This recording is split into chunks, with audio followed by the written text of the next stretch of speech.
യേശുവിൻ്റെ കൂട്ടായ്മയിലെ സ്നേഹം നിറഞ്ഞ എല്ലാ പ്രിയ ദൈവമക്കൾക്കും ദൈവാനുഗ്രഹം നിറഞ്ഞ നല്ലൊരു ദിവസം ആശംസിക്കുന്നു.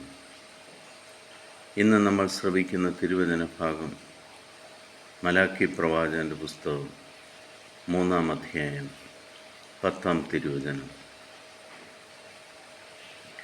ദശാംശം മുഴുവൻ കലവറയിലേക്ക് കൊണ്ടുവരുവിൻ.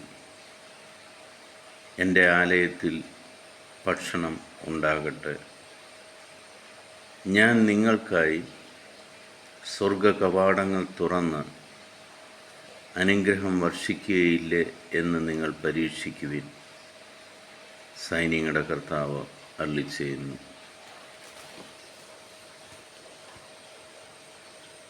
വളരെ വ്യക്തമായിട്ട് മലാക്കി പ്രവാചകനിലൂടെ കർത്താവ് അരുളിച്ചെയ്യുകയാണ്, ദശാംശം നീ കൊടുത്താൽ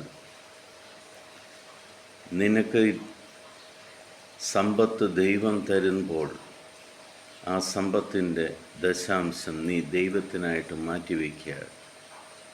ദൈവത്തിന് വിട്ടുകൊടുത്താൽ നീ ദൈവത്തെ പരീക്ഷിക്കുകയാണ്. ദൈവം നിനക്കതിൻ്റെ ഇരട്ടി തരുവോ ഇല്ലയോ എന്ന്.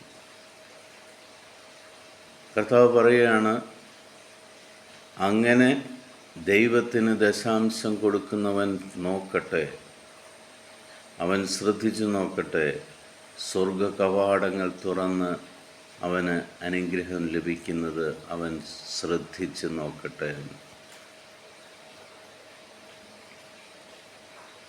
പ്രിയ ദൈവമക്കളെ,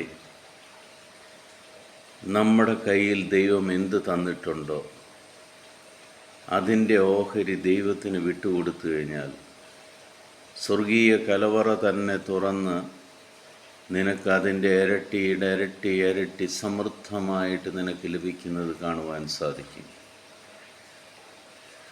ഉള്ളതിൽ നിന്നും കൊടുക്കുക. ഉണ്ടായിട്ട് കൊടുക്കാമെന്ന് പറയുന്നതിന് പകരം നിനക്കിന്ന് എന്തുണ്ടോ അതിൻ്റെ ദശാംശം കൊടുക്കുക.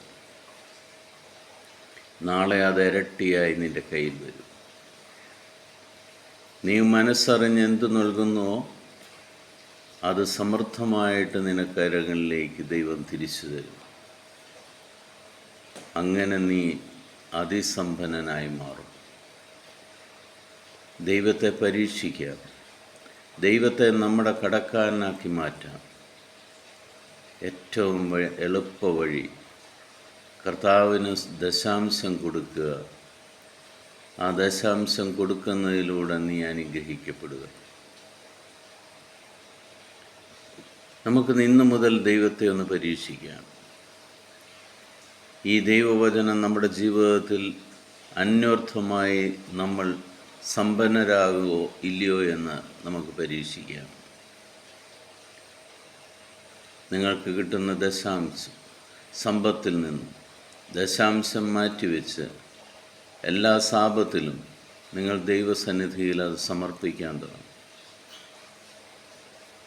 അടുത്ത ആഴ്ച എന്ത് മാറ്റമാണ് നിങ്ങളുടെ ജീവിതത്തിൽ വരുന്നതെന്ന് നിങ്ങൾ തന്നെ മനസ്സിലാക്കിയെടുക്കുക. പിതാവായ ദൈവത്തിൻ്റെയും പുത്രനായ യേശു ക്രിസ്തുവിൻ്റെയും പരിശുദ്ധാത്മാവിൻ്റെയും കൃപയും അനുഗ്രഹവും സമാധാനവും എപ്പോഴും നിങ്ങളുടെ കൂടെ ഉണ്ടായിരിക്കട്ടെ.